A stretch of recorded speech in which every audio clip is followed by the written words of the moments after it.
La vela respira como una pequeña estrella en la celda de piedra, su llama una lengua paciente que lee los bordes de un cronicón agrietado. Detrás de la estrecha ventana, el invierno presiona su rostro pálido contra el vidrio. Dentro, la habitación es una cámara de ecos, polvo, pergamino, un escritorio de madera pulido por siglos de manos silenciosas. El libro ya se ha abierto en un año que no encaja donde debería. Los meses se deslizan fuera de su cauce. Los días de los santos aparecen antes de sus nacimientos. Un reinado comienza en un invierno que llegó sin otoño. La tinta se ha vuelto color tierra, y sin embargo los números brillan como diminutas constelaciones, desalineadas con los cielos que una vez las guiaron. Parece como si el tiempo, ese instrumento sagrado y antiguo, hubiera resbalado un diente en su engranaje oculto, el reloj que olvidó girar. Escucha el aliento del escriba. No es un nombre en el libro, es un eco en los márgenes. Sus dedos se mueven a través del halo de la vela, manchados de hollín, y la pluma, velada por la sombra, traza una línea sobre una fecha ya escrita. No corrige, no del todo. Es más bien un asentimiento a un secreto. En los scriptoria de aquellos siglos oceánicos, cuando los imperios se habían desvanecido y los caminos se cubrían de hierba, los monjes aprendieron a copiar más que palabras. Copiaban el silencio. Copiaban lo que no hablaba, lo que estaba enterrado bajo lo dicho. Entre dos trazos de la pluma, un año podía doblarse como una carta que nunca envías. Entre dos campanadas, un día podía deshacerse. Y si uno escucha el ritmo con atención, si deja que su propio corazón caiga en esa espiral suave, puede oír lo que ellos oyeron, el lento reordenamiento de la memoria. Siglos más tarde, algunos eruditos hablarían suavemente de calendarios, del juliano que se deslizó fuera del paso con el sol, de las manos gregorianas que más tarde lo enderezarían.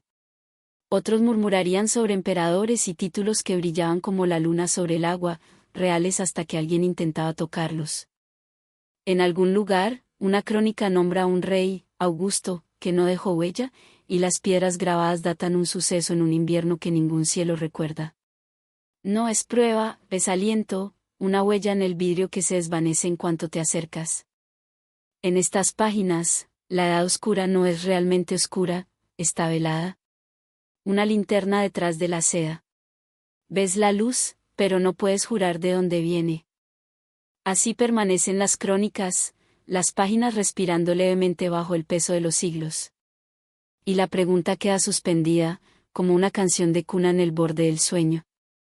Si la historia puede crear reyes a partir del silencio, ¿qué otros mundos podrá soñar cuando nadie la mire? Dicen que existió una vez un monasterio oculto en la niebla de un valle del norte, un lugar donde el mundo llevaba otro tiempo. Allí, las campanas no sonaban por sol ni por luna, sino por silencio, y los monjes medían sus días por el aliento del viento que cruzaba los claustros.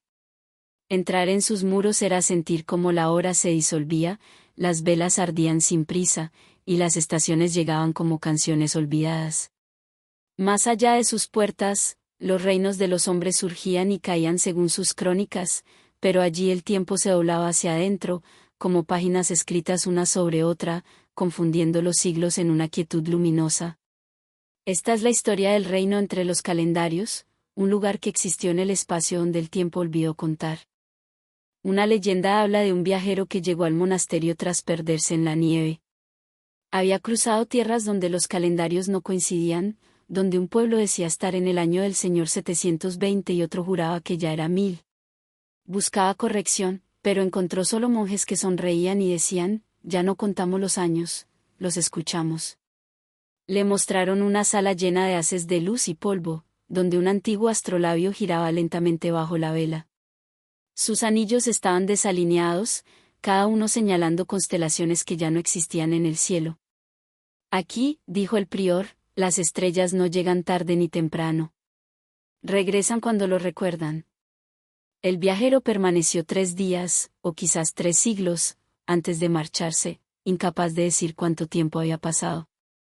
En aquel monasterio silencioso, el tiempo no era una línea sino una cuenta de oración, redonda, girando sin fin entre los dedos de la fe. Cada amanecer comenzaba con un silencio más antiguo que el sonido mismo. Los monjes encendían sus velas y caminaban descalzos sobre la piedra fría, susurrando bendiciones no para el día que venía, sino para todos los días que alguna vez fueron o serían. En su sala de escritura guardaban 2 calendarios, uno romano, exacto y severo, y otro dibujado a mano, una espiral de lunas, ríos y respiraciones. Entre ambos, un espacio en blanco, una página donde no había fecha. Lo llamaban el día intermedio. Algunos creían que era el día en que el tiempo descansaba, cuando el mundo exhalaba y la creación escuchaba. Siglos más tarde se hallaron fragmentos de sus registros, tablillas humedecidas por el tiempo, anotando cosechas que maduraban antes de estación, eclipses repetidos 2 veces en un año y reyes que gobernaron y murieron en el mismo mes, en diferentes épocas. Los historiadores se confundieron, pero quizá los monjes no erraban, quizá habían visto el pulso del tiempo mismo, contrayéndose y expandiéndose como el pecho de un dios dormido. Y si los siglos perdidos de la llamada Edad Oscura no se extraviaron, sino que se vivieron de otra manera. No medidos por nuestro conteo, sino por el suyo. En aquel reino entre calendarios, cada segundo podía contener una vida, y cada vida, solo un segundo. Imagina caminar por esos claustros bajo un amanecer azul y tenue. La escarcha se aferra a los arcos. Las campanas suenan, pero su ritmo parece de otro mundo. Sientes los años superpuestos, ayer bajo tus pies, mañana flotando en el aire, el siglo pasado dormido sobre tu hombro. Todo se siente antiguo y recién nacido. Comprendes que los monjes no escapaban del tiempo, lo custodiaban. No lo contaban, lo bendecían hasta volverlo quietud. Uno de sus manuscritos habla de un suceso extraño, el día en que el sol salió 2 veces. Según su relato, el alba rompió, se apagó y volvió a romper. Entre ambas mañanas hubo un silencio tan completo que ni las aves cantaron. ¿Lo llamaron el aliento de la eternidad? Algunos pensaron que fue una visión, otros creyeron que el tiempo se había plegado sobre sí mismo, permitiéndoles ver ambos lados del velo. Fuera lo que fuese, no lo temieron. Lo registraron con tinta dorada, una línea curva como oración, cuando el sol se detuvo, recordamos la primera luz.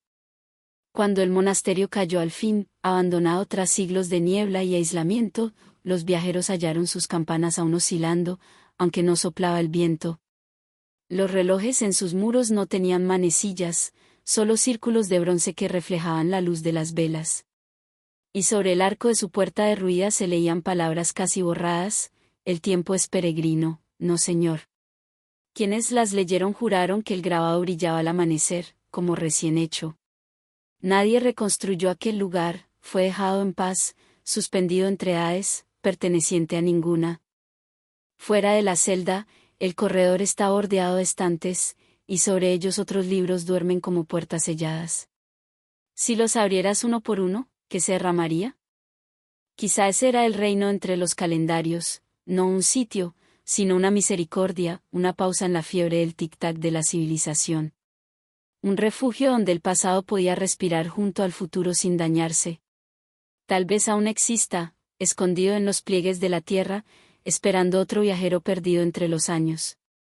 Y si un día caminas por un valle donde tu reloj deja de latir al compás del corazón, donde el sol parece reacio a subir o caer, quizá hayas entrado en ese silencio sagrado.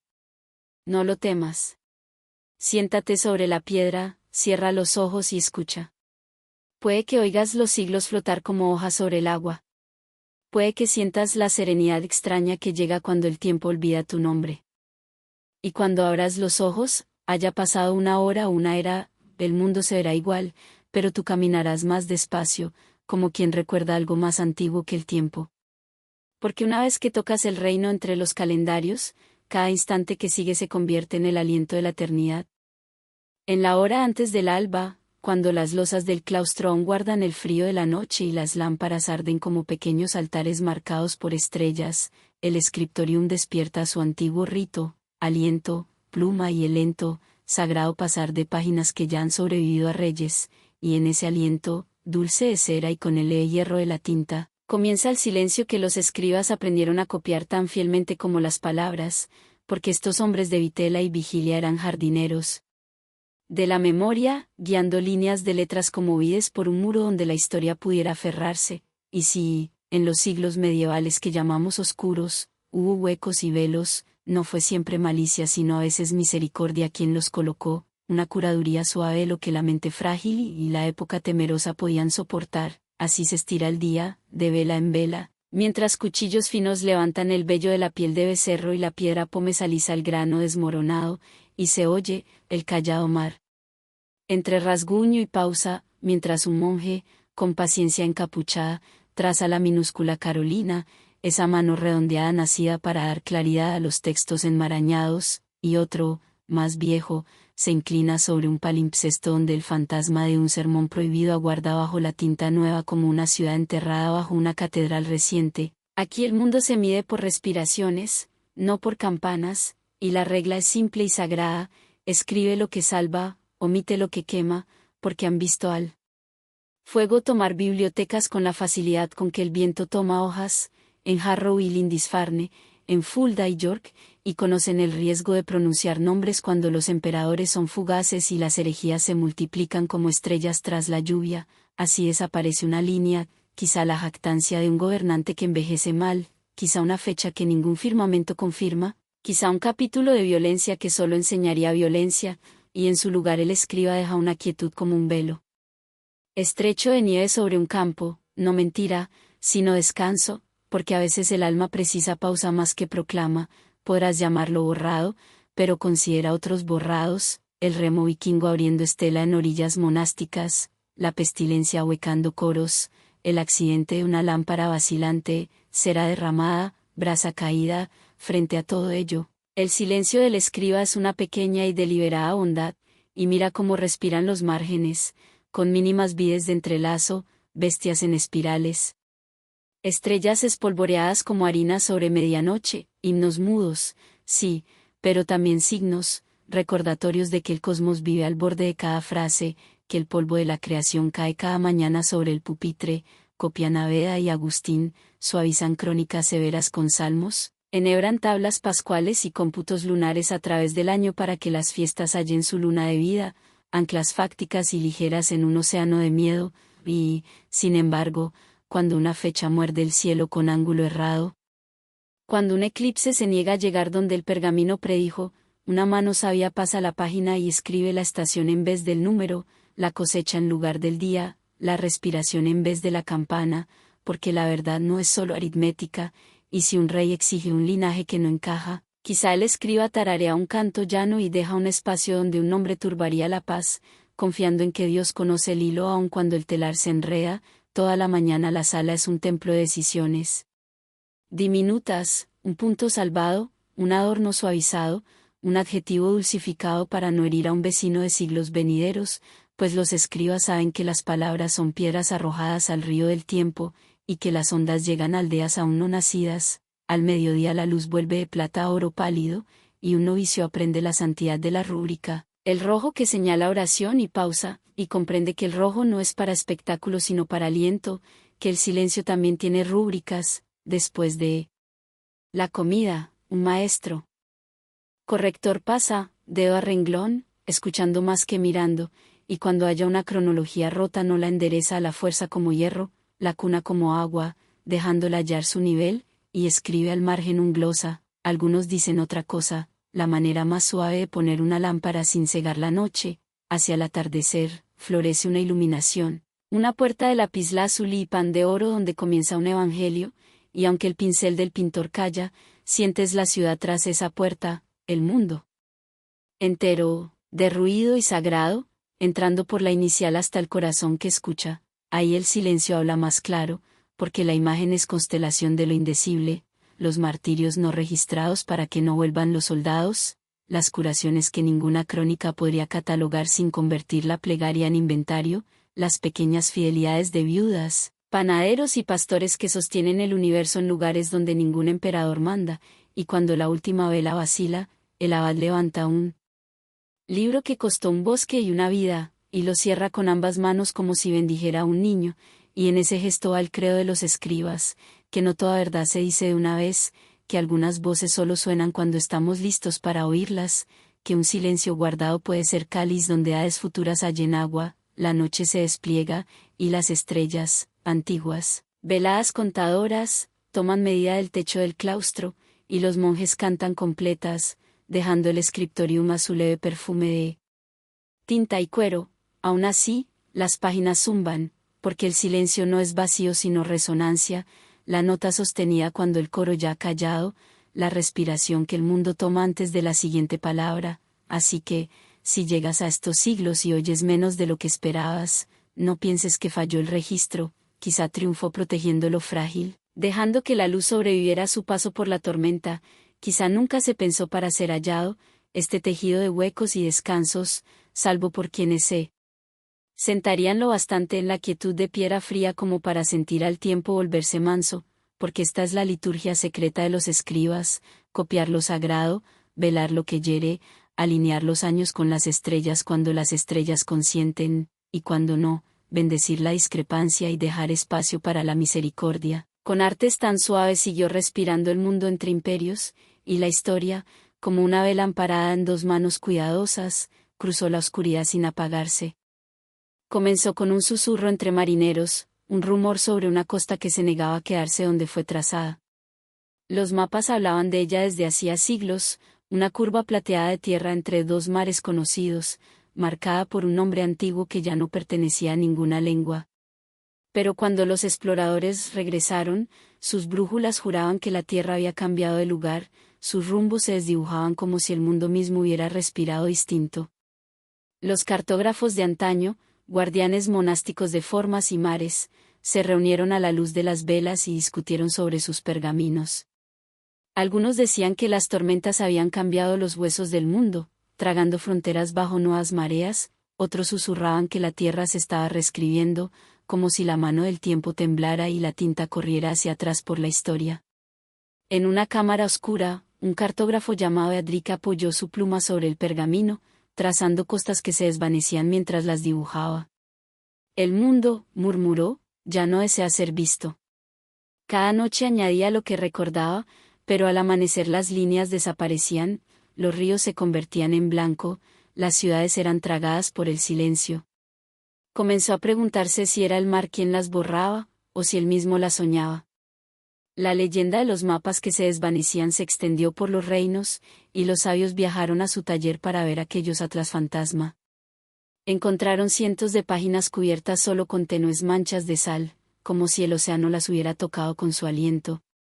En los márgenes, una sola frase: aquí el mundo retiró su rostro. Siglos después, los historiadores encontraron fragmentos de esos mapas en una bóveda de catedral, sus bordes quemados, sus superficies lisas como piel. Bajo la luz de las velas aparecían trazos tenues, el contorno de una isla desaparecida, un río que se mordía la cola como una serpiente. Pero toda copia fracasaba. La tinta se negaba a retener el recuerdo. Algunos lo llamaron maldición, otros misericordia, pues aquella tierra perdida pertenecía a una era que nunca existió, un tiempo fantasma, un puente entre imperios que la historia borró para proteger a los vivos. Cuentan que el mar recuerda lo que la tierra olvida. Los pescadores hablan de ruinas bajo el agua, torres que brillan como dientes en la profundidad. Los navegantes que cruzan la niebla dicen oír campanas sonando desde una catedral sumergida.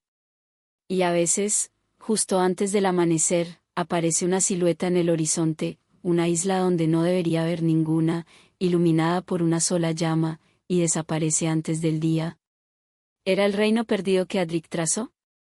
¿O el reflejo del mar sobre nuestra nostalgia? Las crónicas callan. Solo sobreviven unas líneas, entre la quinta marea y la sexta luna, las estrellas pierden su orden. Los astrónomos no hallan huella de tal caos, pero ellos también se preguntan si los cielos no habrán girado una vez para ocultar lo que no debía verse. Los mapas son promesas, intentos frágiles de fijar lo infinito.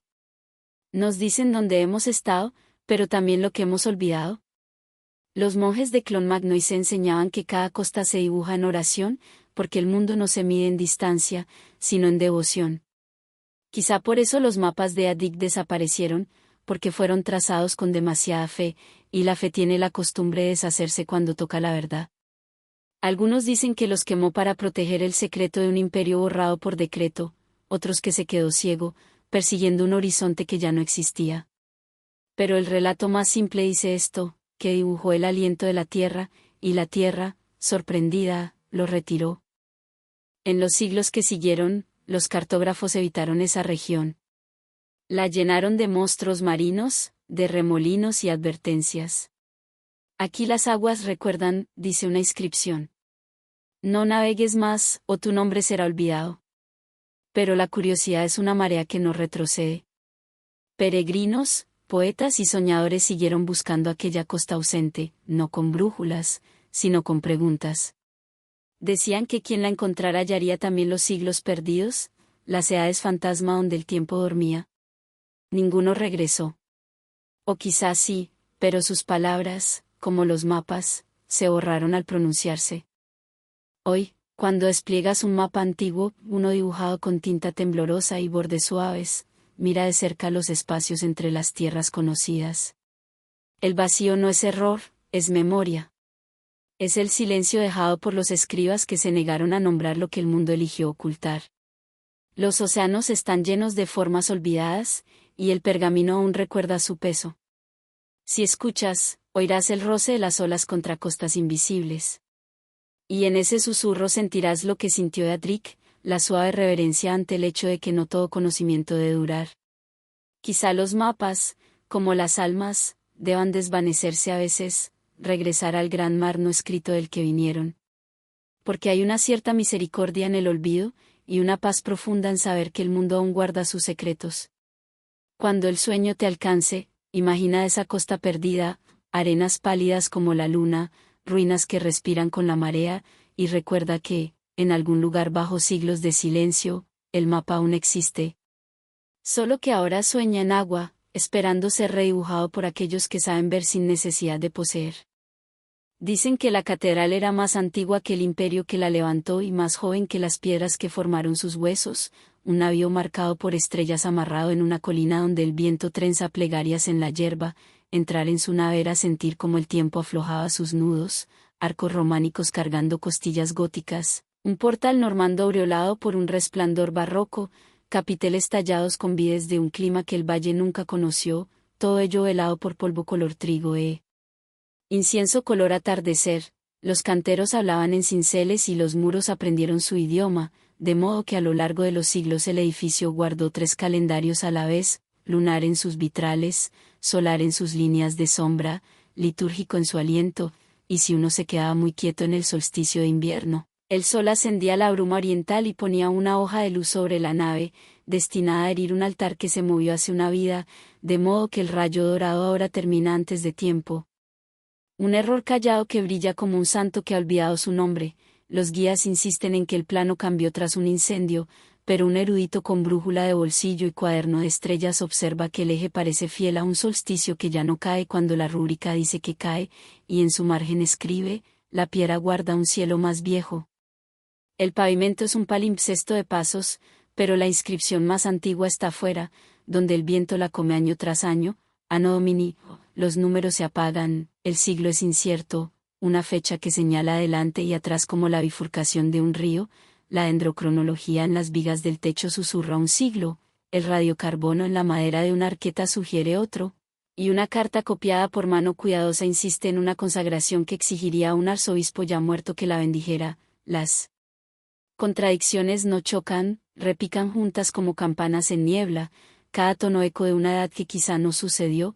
En la nave sur, una línea meridiana de mármol pálido se desliza sobre las losas, franja oceánica donde el mediodía debe tirar su cuchillo de sol a través de una ventana estelar, una vez al año, dicen los viejos, la luz cae perfecta y la sombra del gnomon besa una pequeña estrella de bronce incrustada en la piedra.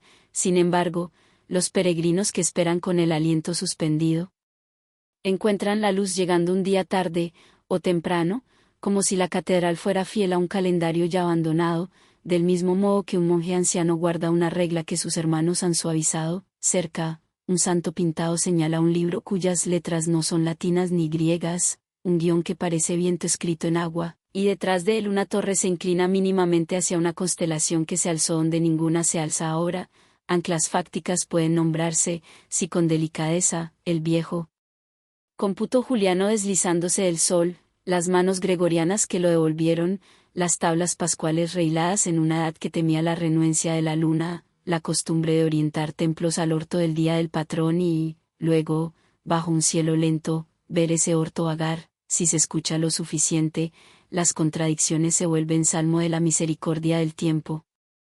El crucero norte guarda una puerta cuyo dintel exhibe una procesión de reyes, y uno luce una corona ajena a la región, su moneda nunca apareció, su nombre sobrevive como vaho en vidrio, y un archivero en una ciudad lejana ha anotado con tinta ordenada que tal soberano no reinó, los guías murmuran que la talla es alegoría, pero una campana en la torre tiene un surco en la cintura donde una soga gruesa mordió hondo, y los registros de una aldea cercana aseguran que sonó por una coronación en el año intermedio, frase que ningún almanaque entiende. A veces, en vísperas, los campaneros juran que el bronce recuerda aquel día y tiembla antes del golpe, luego se afirma, y el sonido que derrama sobre los campos lleva la leve tristeza de una página arrancada. En la cripta, donde la humedad se junta como nube baja y un manantial pequeño deja hierro en el aire, las piedras más viejas yacen boca abajo, con sus oraciones vueltas hacia la tierra. Una marca de cantero se repite en dos épocas separadas por tres vidas, la misma espiral tallada con la misma mano o con una mano enseñada por un fantasma. Un fragmento de fresco muestra un cometa sobre una ciudad y la nota al margen lo fecha en un año en que los astrónomos dicen que los cielos estaban limpios, quizá el fresco recuerda otro cielo, o quizá el cielo que guardamos en registros es solo un borrador del texto celeste. De cualquier modo, la curva de ese fuego pintado ha aprendido a vivir con el azul frío que lo rodea, y el peregrino que se arrodilla sale con sabor a ceniza y río y nada que pueda probar.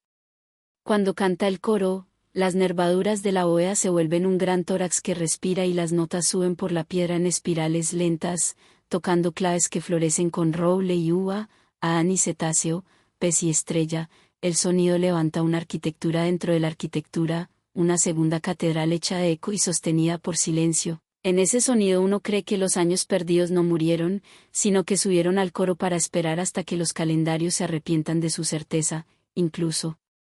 Los relojes de la sacristía parecen de acuerdo, sus esferas antiguas y sus agujas retiradas hace mucho, círculos de bronce que devuelven la llama como lunas pequeñas, orologios que eligen no herir la hora.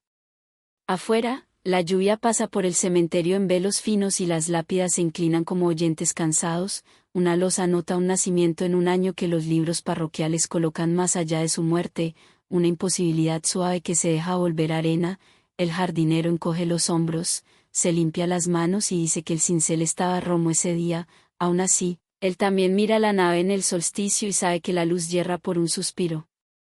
Cuando cae la tarde, vencejos se vierten por el campanario como hollín atraído por un vaso de campana, y el pueblo comienza a brillar, ventanas, fuegos, una pequeña tormenta de constelaciones humanas, mientras la colina guarda su lámpara vieja, esa nave de luz lenta, el último acorde del órgano hundiéndose como nave en el océano de la noche. Quizá nadie mintió, quizá muchos fueron amables. Quizá la catedral aprendió a ser puente, un ombligo de piedra y cielo tendido donde los siglos se encuentran y no pueden sostener el peso del otro, de modo que sujeta uno en el muro sur y otro en el norte y los deja hablar solo a través del viento. Tal vez uno anhele veredicto, pero el edificio prefiere bendiciones, bendice la carta del año inadecuado por querer pertenecer, el sol tardío por acordarse una vez de ser temprano, el rey sin nombre por velar a campesinos que necesitaban un rostro coronado hacia el que inclinarse. Y entonces, cuando todas las puertas se han atrancado y la última vela votiva tiembla hasta dormirse, la colina se vuelve muy quieta y la catedral reanuda su primera vocación, amparar el aliento. Bajo sus bóvedas derruidas y sagradas, el mundo inhala y exhala, la nave responde como cueva marina, y los años perdidos, si los años pueden perderse, se tumban en el fresco entre piedras, perdonados. Uno se aleja más blando. El camino guarda sus pequeños espejos de lluvia. En algún lugar detrás, una campana que no sigue calendario piensa un rato y decide callar. Algunas voces solo suenan cuando estamos listos para oírlas, y quizá esta sea una de ellas. Quizá nunca se pensó para ser allá. Comenzó con el cielo. Oh, más bien, con algo que faltaba en él. Durante siglos, monjes, marineros y sabios habían trazado el firmamento, testigos pacientes de la geometría divina en movimiento. Sin embargo, en una delgada franja de la historia, los registros no coinciden. Un cometa aparece donde no debía. Un eclipse es descrito por quienes no pudieron haberlo visto. Las constelaciones se desplazan, las estrellas se niegan a reflejarse en su propio orden. El cielo nocturno, parece, olvidó sus líneas. Y en ese suave desorden nació una pregunta callada: ¿y si los cielos mismos hubieran sido reescritos, así como los anales de los hombres? Un pergamino que coloca un eclipse en un día que el cielo no quiso oscurecer. En un monasterio erguido sobre un acantilado blanco de sal, un viejo astrónomo llamado Hermano Alarico velaba sobre las mareas de la luz. Sus instrumentos eran simples: un astrolabio de bronce, un fragmento de pergamino romano y un reloj de arena cuyo polvo él mismo había molido de piedra de río. Noche tras noche trazaba las estrellas, escuchando su música lenta. Pero una tarde de invierno vio un patrón que no debía estar allí, un racimo cerca de Orión, brillando tenuemente como aliento sobre vidrio. Lo anotó con cuidado, y lo llamó la corona que llora. A la noche siguiente, había desaparecido. Aún así, la escribió. Otros se rieron, hasta que también comenzaron a ver lo que no encajaba. En España, un monje de Córdoba registró una llama errante que no obedecía estación. En Bizancio, un escriba anotó una luna partida en dos, reflejada en el mar. Los fragmentos se extendieron como polen, pequeñas inconsistencias luminosas flotando entre siglos. Cuando los historiadores las compararon, el cielo se fracturó, en cada tiempo y lugar, el firmamento contaba una historia distinta. Y entre esas historias se abrió un siglo invisible, un silencio que ningún telescopio podría llenar. Hoy algunos susurran que se fue el instante en que el tiempo tropezó. Los años ausentes, el hueco entre imperios, dejaron su huella no solo en pergaminos, sino en el cosmos. Si las crónicas terrenales fueron ajustadas, los cielos debieron desplazarse para concordar. Alterar la historia es alterar el cielo. Así nacieron las estrellas fantasma, constelaciones sin estación, cometas flotando en la oscuridad como recuerdos extraviados, luces que solo ardían en los ojos de quienes creían que el mundo aún no los había olvidado. Alarico continuó su vigilia mucho después de que los demás se rindieran. Llenó libro tras libro con coordenadas que ningún mapa podía verificar. Quizá, escribió, no son las estrellas las que se mueven, sino nosotros. En los márgenes dibujó espirales, cada una pequeña órbita de pensamiento, el tiempo girando sobre sí, la verdad plegándose hacia adentro. En la última página de su diario final añadió: ¿y si los cielos recuerdan lo que la tierra ha decidido olvidar? Cuando los archivos de la catedral se abrieron siglos después, encontraron sus cuadernos sellados en cera, la tinta un azul pálido como humo congelado. Los dibujos mostraban constelaciones que ya no existían, patrones de conexión demasiado sutiles para los ojos modernos. Los astrónomos los descartaron como errores de cansancio. Pero los poetas, leyendo a la luz de las velas, escucharon otra cosa: un cielo que soñaba distinto, un universo que una vez exhaló con otro ritmo. Comenzaron a llamarlas las estrellas fantasma, restos de una era que nunca fue, luces conservadas solo en la memoria. En ciertas noches, los marineros afirmaban verlas brillar en el horizonte, breves y tímidas como el reflejo lejano de un relámpago. Son los ecos del tiempo olvidado, decía un viejo capitán, la respiración del aliento de la historia. Existe un registro, apenas un susurro, de una misa celebrada en Roma bajo un cielo que no correspondía a ningún alineamiento conocido. Los sacerdotes entonaron sus himnos bajo una luna que no debía existir. Y cuando llegó el amanecer, las sombras de la ciudad cayeron en direcciones extrañas, como si el sol hubiera olvidado su lugar. Nadie volvió a hablar de ello, pero el astrolabio de aquella noche aún guarda una inscripción: Lux errans, la luz errante. Tal vez, entonces, no fue el tiempo el que se torció, sino la percepción misma, el cristal a través del cual la humanidad mira el cosmos. Puede que el cielo nunca haya cambiado, solo nuestros calendarios lo hicieron. Y cuando ellos resbalaron, lo hicieron también las estrellas que creímos ver.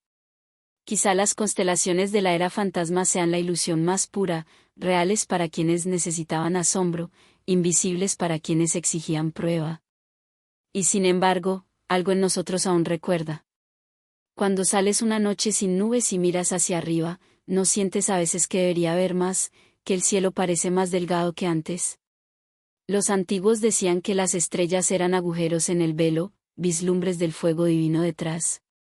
Si es así, quizá algunos de esos agujeros fueron cosidos cuando se remendó la historia. El cielo fue parchado, y nosotros olvidamos mirar la costura. Una carta que saluda a un emperador cuyo sello solo existe en imitación. Pero el silencio de las estrellas fantasma perdura. Vive en la pausa entre una respiración y otra, en el estremecimiento al notar que una constelación parece ligeramente equivocada. Espera en los archivos de observatorios olvidados y en los cuadernos de quienes aún dibujan la noche a mano. La corona que llora de Alarico ha desaparecido, pero a veces, en la última hora antes del amanecer, una débil centella aparece en el horizonte, tan suave que podría ser error o misericordia. Ningún instrumento la registra. Ninguna carta la admite. Solo el corazón reconoce su ritmo. Y si cierras los ojos, también podrás verla, una corona de fuego azul pálido inclinada sobre el mundo dormido. Quizá no ha desaparecido, solo descansa en un cielo más lento. Quizá las estrellas nos recuerdan mejor de lo que nosotros las recordamos. Quizá el universo también guarda su propia crónica silenciosa del tiempo fantasma, y espera, pacientemente, a que volvamos a mirar hacia arriba. Decían que la abadía ardió en una noche sin viento, como si el fuego hubiera aprendido a respirar sin aire. No sonaron las campanas, no creció el río, solo un velo naranja y suave pasó de techo en techo mientras los hermanos cargaban al claustro lo que alcanzaban, cáliz, reliquia, una sola cuna de salmos, y cuando amaneció, la nave quedó como una caja torácica ennegrecida contra un cielo de perla, y debajo, bajo piedra y hollín y el leve olor oceánico de madera empapada, se abrió una escalera que pocos habían notado, peldaños empolvados de ceniza que bajaban a la biblioteca que había escondido su aliento bajo tierra. La puerta era de roble carbonizado, plateada en los bordes donde el calor la había lamido, y el pestillo de hierro aún guardaba la memoria de la llama. Dentro, el aire era frío y metálico, de ese frío que guarda secretos. Los estantes habían cedido en espirales lentas, pero algunas hornacinas resistieron, y en ellas yacían códices cuyo cuero se había arrugado como fruto oscuro. Aquí y allá un hilo de dorado en un lomo guiñaba como estrella en noche húmeda. Se sabe que el fuego destruye y también conserva, la ceniza sella, el carbón protege, como en Herculano, donde papiros convertidos en carbón permanecieron, aguardando a que la luz aprendiera nuevas maneras de ver, y así estos libros, embalsamados en un sueño gris, guardaron sus historias. Cuando los hermanos volvieron con faroles, un humo delgado aún trenzaba las bóvedas y el suelo crujía con arena vitrificada, caminaron con cuidado, como sobre las costillas del tiempo. Un novicio halló el primer volumen, un pequeño evangelio en becerro, con las abrazaderas fundidas en una sola lágrima de metal. Cuando por fin lo abrieron con lino tibio y paciencia, un aroma se alzó como lluvia en piedra.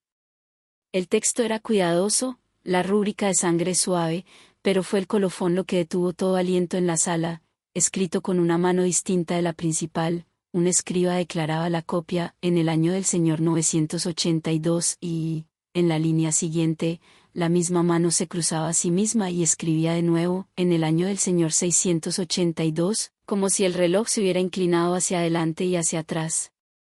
Alguien susurró que la tinta puede correr cuando el calor enloquece, que los números pueden mancharse, pero los trazos eran firmes, las fechas deliberadas, la segunda no corrección sino espejo. El abad posó la palma sobre la página como quien bendice a un niño con fiebre y dijo apenas, «Seguid leyendo». Más adentro, entre estantes arqueados como remos viejos, yacía un misceláneo, homilías, tablas de cómputo, un calendario de lunas. El cómputo pascual danzaba, la luna llena de Pascua repetida 2 veces en una primavera, un eclipse anotado donde ningún anuario fuera de estos muros recuerda oscuridad, una fiesta de santo que deriva por los meses como barca sin amarra.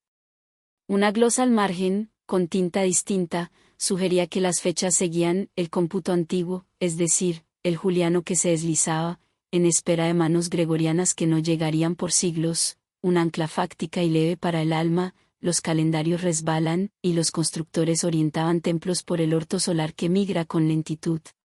Sin embargo, incluso concedida la misericordia de la luna renuente, aquí se movía otra cosa, una resaca, como si la propia biblioteca llevara una marea aparte. En una bahía encadenada, atril con aros de hierro que aún soñaban sus libros, hallaron un palimpsesto, bajo un sermón sobre la paciencia dormía otro texto, revelado por luz rasante y aliento, una nota de viaje que nombra a un emperador que ninguna moneda confirma y un puente consagrado, en el año intermedio, frase que volvió como estribillo por todo el sótano. La luz de la tea titubeó, el polvo subió en espirales como oraciones. Leyeron hasta que las lámparas se hicieron pequeñas. Un cartulario presumía cartas de 2 obispos cuyos años no se tocan salvo aquí. Un bestiario mostraba un pez con una estrella por ojo y anotaba que asoma, cuando 3 inviernos comparten una cosecha. En una hoja de guarda, un registro del clima, rasguñado por un hermano lego, hablaba de nieves en verano y de, un segundo alba, eco del monasterio de arriba, donde el sol, acaso, se había demorado.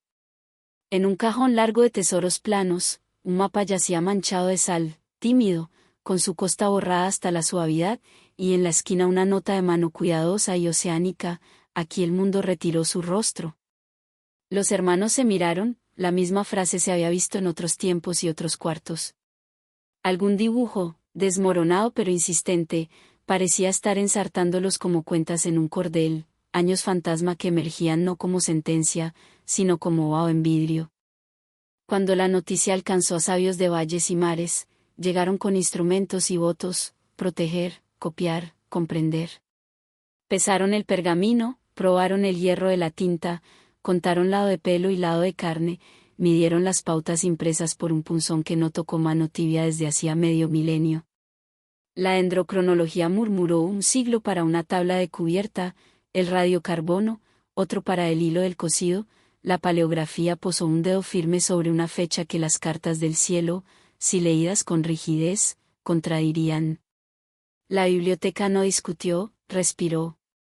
Y en ese aliento se sentía el largo pacto de la memoria, como los escribas escogieron que amparar, como a veces dejaron un blanco de nieve donde un nombre habría invitado fuego, como la labor lenta y sagrada de copiar precisó no solo tinta sino misericordia.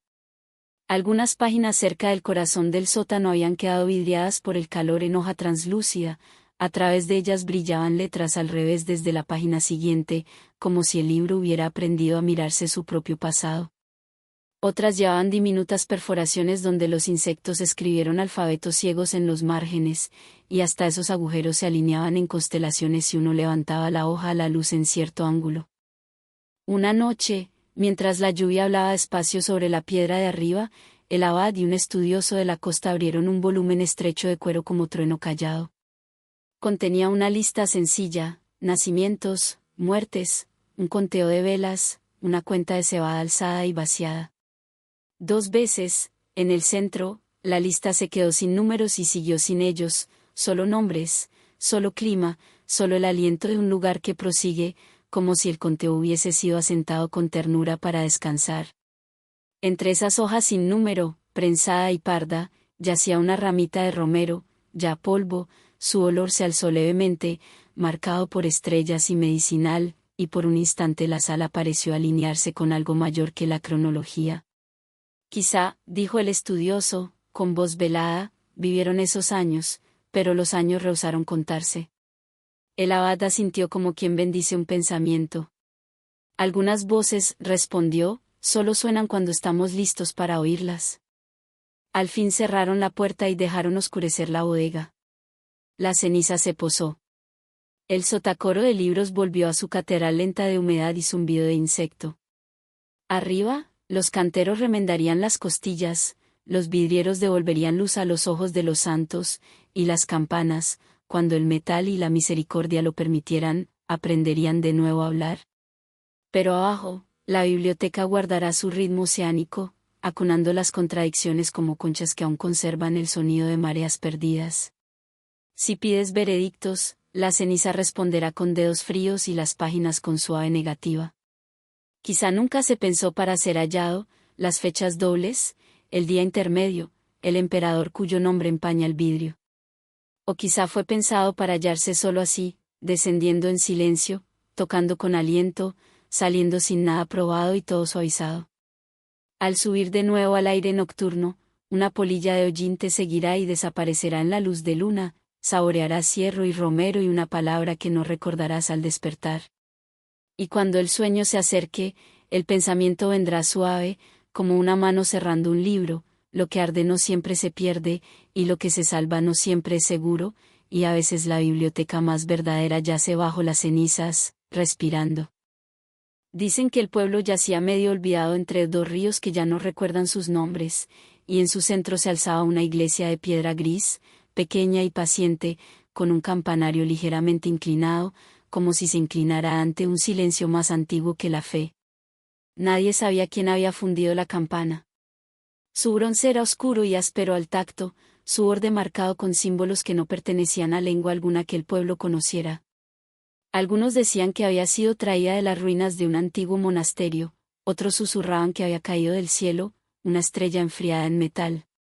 Fuera cual fuera su origen, la voz de la campana no se parecía a ninguna otra. Cuando sonaba, el aire se espesaba, el sonido se volvía líquido, y el mundo contenía el aliento. Decían que la campana no marcaba las horas, las convocaba. Cada tañido se sentía como el tiempo doblándose hacia adentro, un pulso recordado más que vivido. Un invierno, la campana sonó al amanecer sin que nadie hubiese tocado la cuerda. Los aldeanos se reunieron bajo la torre, su aliento nublando el aire frío, escuchando el ritmo lento del sonido. 7 tañidos, ni más, ni menos, y luego un silencio tan profundo que se oía caer la nieve. Al principio creyeron que era un presagio. Pero nada ocurrió. Ninguna plaga, ningún nacimiento, ninguna guerra. Solo la suave persistencia de la vida común. Aún así, los aldeanos no podían librarse de la sensación de que algo había cambiado, de que el aire llevaba un nuevo compás. El calendario viejo decía que era el año 1209. Pero los mercaderes del puerto hablaban de 1206. Durante un tiempo, el pueblo vivió 3 años adelantado a sus vecinos, y nadie supo explicarlo. Una homilía que fija la fiesta en una estrella que ya ha vagado lejos. Por las noches, el sacerdote, un hombre callado, de ojos cansados, revisaba los archivos de la sacristía. Los registros no coincidían con ningún calendario. Nacimientos y entierros se cruzaban, los hijos aparecían antes del matrimonio de sus padres, los inviernos se repetían 2 veces en una década. La tinta recuerda distinto, murmuraba. Bajo su lámpara halló una anotación escrita con una mano más antigua, la campana habló por primera vez en el año intermedio. Pasó el pulgar sobre las palabras, y por un instante creyó oír a la campana vibrar detrás de los muros. Esa noche soñó que estaba en el tejado de la torre bajo un cielo demasiado grande para pertenecer al mundo. Las estrellas callaban, pero en su silencio había música. Los días se hicieron semanas, las semanas estaciones. Los aldeanos seguían oyendo la campana a horas extrañas, a veces al mediodía cuando el sol se escondía, a veces en el azul previo al alba. El sonido venía de todas partes y de ninguna, como si atravesara siglos apilados como láminas de vidrio. Una vez, un viajero que pasaba se detuvo y lloró al oírla. Conozco este sonido, dijo, pero no de esta vida. Se marchó antes de que nadie pudiera preguntarle más. Otra vez, una niña aseguró que cuando la campana sonaba, veía figuras entre los árboles, hombres con hábitos, mujeres con velas, rostros suaves como humo. Se parecían a nosotros, susurró, pero más viejos, más ligeros, como un suspiro. Nadie la contradijo. En un lugar donde el cielo mismo había olvidado el año correcto, tales visiones no eran milagros, eran parte del aire. Cuando el sacerdote envejeció, escribió una nueva crónica, lenta y cuidadosa, pero las páginas no obedecían. La tinta se desvanecía antes de tiempo, dejando huellas fantasmas de letras que brillaban cuando las tocaba la luna. En el margen de su último registro escribió, quizá el tiempo tenga sus propias campanas, y hemos confundido su tañido con el nuestro. A la mañana siguiente, había desaparecido. La puerta estaba abierta, la nieve intacta, salvo un círculo perfecto alrededor de la base de la torre, como si algo vasto hubiera descendido y vuelto a subir. Siglos después, cuando los viajeros redescubrieron el valle, hallaron la iglesia aún en pie, aunque el pueblo hacía tiempo que había regresado al campo. La campana colgaba donde siempre, su badajo inmóvil por el óxido, sus símbolos alisados por el clima. Dicen que si se toca su borde, se siente tibio, como si aún recordara el último sonido que hizo. En ciertas noches, sin viento, sin aliento, el valle se llena de un tono demasiado bajo para oírlo y demasiado profundo para ignorarlo. Los perros levantan la cabeza, las ventanas tiemblan, el corazón responde. Algunos dicen que es el viento. Otros, la tierra girando en su sueño. Pero quienes esperan lo suficiente entienden, es la campana llamando a través de los siglos que le negaron, convocando al tiempo mismo para que recuerde lo que olvidó. Si te quedas allí al anochecer, entre los dos ríos sin nombre, los campos brillan débilmente como iluminados desde dentro. Puedes sentir que algo vasto y amable escucha, que el mundo, cansado de ser medido, ha decidido respirar otra vez. Y cuando la campana invisible toca su única nota, sentirás la breve pausa entre una era y otra, el silencio donde los años se rozan sin hablar. Ese instante pasará, pero su eco te acompañará al dormir. Porque incluso el silencio tiene memoria, y no todas las campanas pertenecen al tiempo. Algunas están destinadas a sonar en ningún siglo, solo en el corazón que aún cree que el pasado puede ser perdonado por el sonido. Fue hallada en una celda no más grande que una oración, una habitación estrecha detrás del ábside de un monasterio en ruinas, donde el viento y el silencio habían aprendido el mismo idioma. Sobre una mesa hecha con la tapa de un ataúd, aún se erguía una sola vela. Su cera amarillenta, su mecha sin arder durante siglos, pero un tenue olor a humo flotaba, como un aliento atrapado entre mundos. Los monjes que alguna vez vivieron allí habían desaparecido, sus nombres esparcidos al viento, sus libros convertidos en silencio, pero esa vela permanecía, una brasa de intención, paciente como la piedra. Decían que nunca se había apagado del todo, que incluso durante los siglos oscuros, cuando la abadía cayó y volvió a levantarse, alguien, en algún lugar, mantuvo viva su llama. No era una vela de devoción ni de rito. Era una vela de memoria.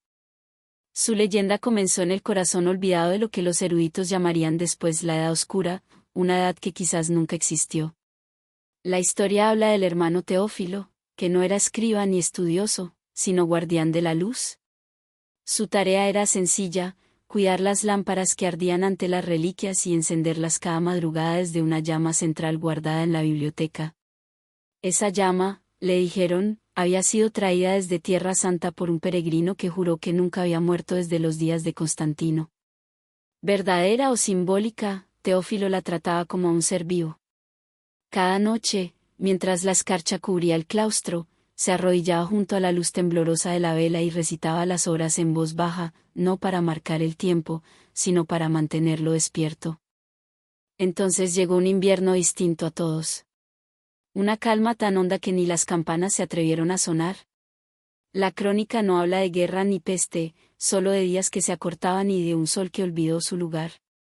Teófilo, solo en el scriptorium, notó que la luz llegaba al muro demasiado pronto, luego ya no llegaba.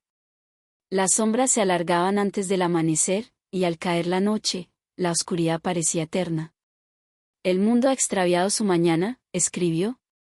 Y sin embargo, la vela ardía igual, tranquila, firme, desafiando la lógica de los cielos. Cuando los hermanos huyeron por miedo al hambre, Teófilo se quedó. Dijo que guardaría la llama hasta que regresara el sol. Nadie volvió a verlo. Siglos después, al limpiar las ruinas, encontraron la vela en el mismo lugar, consumida hasta la mitad, la mecha curvada como serpiente dormida. Los sabios que la estudiaron quedaron perplejos. Su cera, dijeron, no pertenecía a ninguna mezcla conocida. No se derretía ni a la temperatura correcta ni a la equivocada. Algunos afirmaron que el aire en la celda era demasiado quieto para el desgaste. Otros sugirieron que el tiempo mismo se había adelgazado allí, reducido al ritmo de la respiración. La vela se resistía a ser medida, su base databa de un siglo, su hollín de otro. Un historiador, siguiendo las marcas de carbón, susurró que quizá había ardido a través de siglos que nadie vivió, los años perdidos, atrapados en cera. Así se convirtió en una reliquia de paradoja, una llama lenta que sobrevivió a la edad que la inventó. Los peregrinos comenzaron a visitar las ruinas, no en busca de milagros, sino de silencio. Decían que estar frente a la vela era estar frente al tiempo mismo, tibio, indiferente, vivo. Cuando la luz tocaba sus rostros, recuerdos ajenos surgían sin aviso, la risa de un niño en un patio desaparecido, el tañido de campanas sobre una ciudad que ningún mapa registra, el olor de tinta en un scriptorium hecho cenizas. Los monjes que reconstruyeron la abadía se negaron a encenderla. Temían que el fuego que había ardido allí perteneciera a otro orden de verdad, uno que la mano humana no debía repetir. En su lugar, la dejaron apagada, pero vigilada, y aún apagada parecía brillar tenuemente, como si la memoria misma hubiera aprendido a iluminar sin llama. Los monjes no eran conspiradores en el sentido severo de la palabra, eran jardineros de la memoria en un campo desmoronado, plantando fechas como quien clava estacas para que las vides se sostengan. Ahora descansa en una vitrina pequeña, su superficie agrietada como piel vieja, su centro el color del crepúsculo. Los turistas pasan, los eruditos discuten, las velas cercanas arden y mueren. Sin embargo, a veces, muy raramente, un visitante asegura ver un resplandor leve dentro de la cera, no llama sino reflejo, como si la vela recordara su propio fuego. Los científicos hablan de fosforescencia, de aceite reaccionando con el aire. Pero en la quietud de esa celda, las explicaciones suenan como piedras lanzadas al fondo del agua. Lo que vuelve no es certeza, sino eco. Los monjes dejaron una sola inscripción sobre el dintel de la puerta, Lux meminit, la luz recuerda. Nadie sabe quién la grabó. Tal vez el propio Teófilo, antes de su última vigilia. Tal vez otro, mucho después, que sintió el pulso de algo que no debía existir. Las palabras perduran, y también la vela. Cuando la luna cruza la estrecha ventana en el ángulo exacto, la vitrina captura su plata y la envía al muro opuesto, un hilo de luz que une siglos de silencio. Por un instante, parece que el mundo vuelve a alinearse, el tiempo se desenrosca, la historia recuerda el ritmo que había olvidado. Algunos dicen que la vela volverá a arder cuando la era esté lista, cuando los siglos perdidos recuperen su aliento. Otros creen que nunca se apagó, que en algún lugar más allá de la vista, en el silencio entre los días, la llama aún tiembla, invisible pero intacta, calentando la oscuridad que persiste detrás de todos nuestros calendarios. Y quizá eso baste, no ver, no probar, sino saber que algo perdura donde la lógica no alcanza.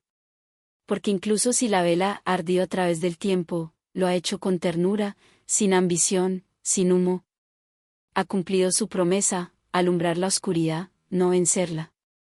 Y mientras la noche reúne su manto alrededor de tu cuarto callado, tal vez sientas su reflejo, un calor suave al borde del pensamiento, un susurro que recuerda que lo olvidado nunca se va del todo. La llama que nació en el silencio continúa allí, esperando no ser vista, sino creída. La noche termina donde todo lo olvidado comienza, en un silencio tan paciente que parece misericordia. En algún lugar entre los siglos, el tiempo afloja su mano, y las historias que has escuchado flotan juntas como polvo sobre un suelo antiguo. El reloj que olvidó girar. El emperador que nunca existió. Los escribas que borraron por bendición.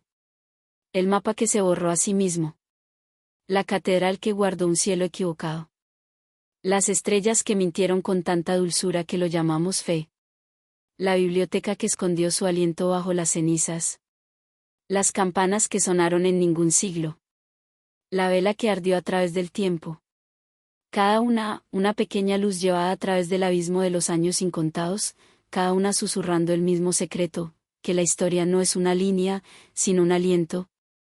Las crónicas dicen que hubo un hueco, un vacío entre imperios, una herida en el tiempo donde nada fue escrito. Pero quizá no era vacío. Quizá era ternura. Una pausa. Un espacio donde el mundo exhaló y volvió a empezar. Si cierras los ojos ahora, tal vez la veas, no una era de oscuridad, sino de espera. Mil gestos silenciosos que no quedaron escritos, un monje remendando un zapato junto al fuego, una mujer prensando hierbas en un paño, un niño siguiendo la sombra de un pájaro sobre un muro que ya no existe. Los siglos que llamamos perdidos están llenos de esas pequeñas luces, demasiado suaves para las crónicas, demasiado humanas para el mármol. Y tal vez por eso desaparecieron, porque no buscaron durar, solo vivir. Los imperios se alzaron y cayeron, sus estandartes se volvieron polvo, pero el aliento de esos corazones olvidados aún se mueve bajo las páginas, constante como un latido bajo la tinta.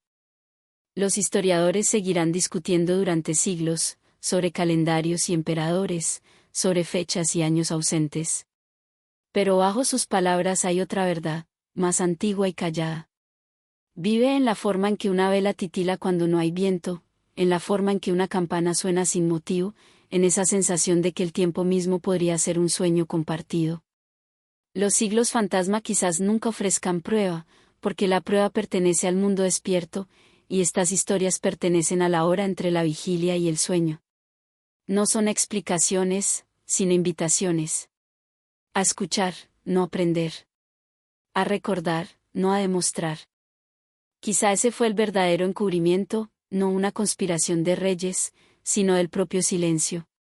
Un silencio que eligió protegerlo demasiado tierno para sobrevivir al ruido del registro. Los escribas lo sabían.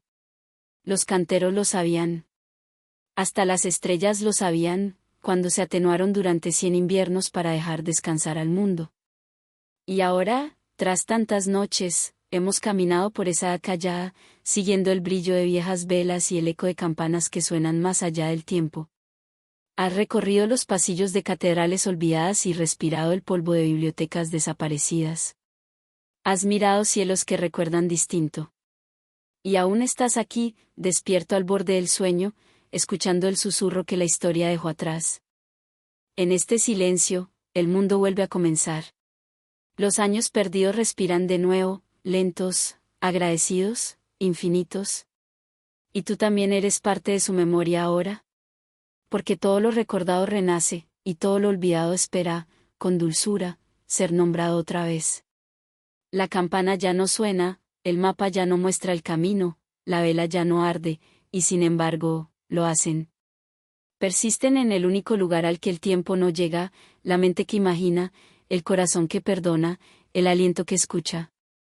Y así, la era que nunca sucedió se convierte en la era que nunca terminó. Su luz permanece, tenue, compasiva, eterna, en las horas pequeñas, cuando el cuerpo se adormece y el alma empieza a vagar. La vela aún brilla. Las campanas aún cantan. La tinta aún se seca en páginas que nadie hallará jamás. No es una historia para resolver, sino una historia para descansar en ella. Cuidaban del pasado para que no se deshiciera en el viento. Ahora la hora se hace tarde. Deja que la noche te pliegue en su quietud. Los siglos velarán su guardia. Los perdidos seguirán siendo luminosos.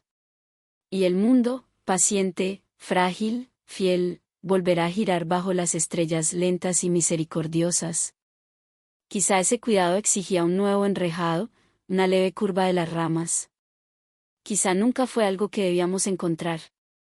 En la cripta húmeda, donde el aire huele a piedra y a siglos dormidos, un libro más viejo espera, su broche una pequeña luna de bronce. Cuando se abre, un suspiro de siglos atrapados entra en la habitación. La escritura es estrecha y cuidadosa, las letras como huellas de un peregrino paciente. Aquí hay un invierno que llega después de 2 inviernos, una cosecha contada 2 veces, una coronación marcada por un sol que no debería haber estado allí. Nadie miente. El escriba alinea. Sostiene la cuerda del tiempo con ambas manos y la tensa sobre un vacío. Para hacerlo, escucha las campanas, el rodar sagrado de la liturgia, las estrellas que son y las que fueron. Escucha el murmullo de las leyendas, una guerra que no ardió, una paz que no firmó su nombre, y escribe el mundo como cree que debió ser, para que el alma pueda caminar en paz a través de él. Más allá de los muros, una iglesia de madera recibe un arco de piedra más antiguo que ella. Las hojas talladas no pertenecen a ese valle. La arquitectura también recuerda, huesos romanos bajo piel medieval, un injerto tan limpio que no se ve la cicatriz, salvo cuando la luna está alta y el hielo hace brillar la piedra.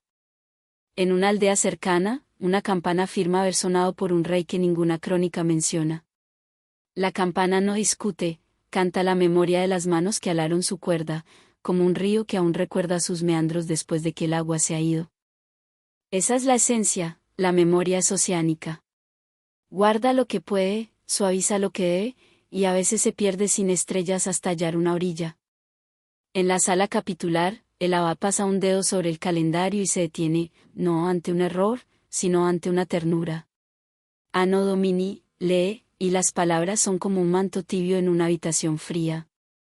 Vivir en el año del Señor es vivir en un círculo de luz, aunque esa luz sea tenue. Si una fiesta debía moverse para seguir los secretos de la luna, si un emperador debía añadirse para equilibrar una genealogía que se caía, ¿no era eso una forma de misericordia hacia el tiempo? Nosotros, los que llegamos después, vemos la puntada y la llamamos cicatriz. Ellos, que cosieron, solo podían llamarla curación. De noche, el astrónomo sube la pequeña escalera hasta el tejado. Observa el cielo como un monje observa la oración. Ha notado que ciertos eclipses registrados no coinciden con los del firmamento. No acusa al pasado, se inclina ante él.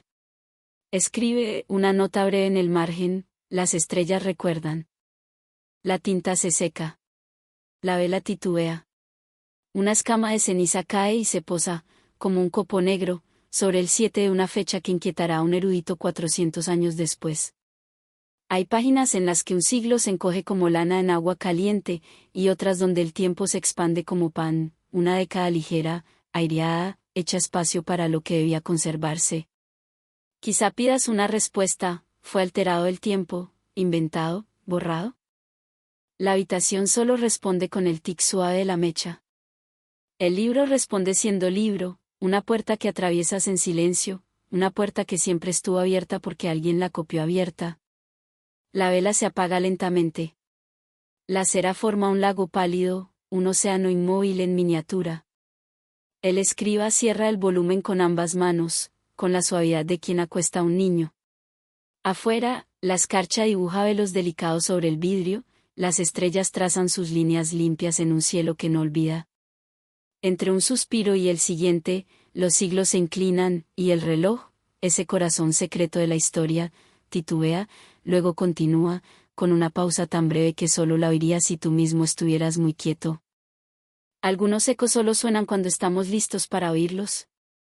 Quizá la edad oscura no fue oscuridad, sino una respiración larga entre salmos, un descanso sagrado marcado por la mano callada de un monje. Quizá un emperador existió como oración, un andamio de sentido para que el frágil puente de la memoria no cayera al río. Quizá las estrellas nos perdonen nuestros calendarios, como el océano perdona la piedra lanzada a su inmensidad. La estancia se vacía de palabras. La última luz se inclina sobre el escritorio y se retira como un velo. Si un siglo desapareció, lo hizo como se apaga una vela, entregando su llama a la noche que la sostenía. No lo sabemos, y esta noche no necesitamos saberlo. El libro se enfría, y la celda de piedra recoge un silencio más profundo. La historia respira. Y en el espacio entre esas dos respiraciones, el sueño se acerca y se sienta en el umbral. ¿Comprendes, con suavidad, que el tiempo también es un peregrino, que a veces descansa, a veces reanuda el camino, y a veces, solo por un instante, el reloj olvida girar? El salón está vacío ahora. Solo quedan el polvo y la luz, flotando entre los cristales agrietados y sobre un trono que ha olvidado su nombre. Alguna vez, esta sala de mármol resonó con pasos que la historia insiste en atribuir a un rey. Pero ya no queda corona. Ningún retrato guarda su rostro. Las monedas que alguna vez llevaron su nombre son pálidas imitaciones, acuñadas, quizá, para un soberano que jamás respiró. La historia comienza con un susurro en una biblioteca. Un erudito, al pasar las frágiles páginas de una vieja crónica, se detiene ante una línea que no debería existir. En el reinado del emperador Severan III, un nombre que no aparece en ningún otro lugar. La tinta se ha desvanecido, pero la duda brilla. ¿Fue este un emperador fantasma, una invención necesaria para llenar el hueco entre dos reinados? Las velas arden lentamente mientras descendemos en ese vacío. El siglo entre imperios no se siente como un tramo de tiempo, sino como un suspiro, un espacio donde el mundo esperó por sí mismo. El mundo romano se había fracturado, Bizancio aún respiraba, pero débilmente. En monasterios encaramados sobre colinas frías, la tarea de la memoria había caído en manos temblorosas. Quizá, para tender un puente sobre el silencio, escribieron sobre un emperador que nunca existió, para dar continuidad a una corona que había perdido su cabeza. Algunos historiadores lo llaman la hipótesis del tiempo fantasma, una idea nacida no de la locura, sino de la nostalgia. ¿Qué tal si 3 siglos, entre Carlomagno y la caída de Roma, fueron una ilusión, insertados, ajustados, creados por error o por intención? El pensamiento parece herético, pero también compasivo.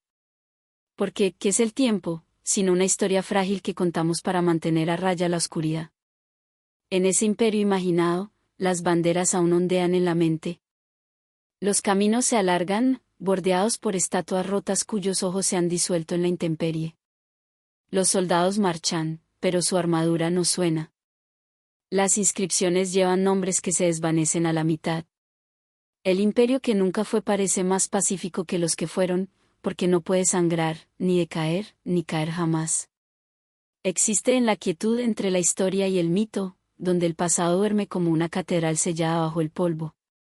Imagina ahora un escriba en Aquisgrán, con la pluma suspendida sobre el pergamino.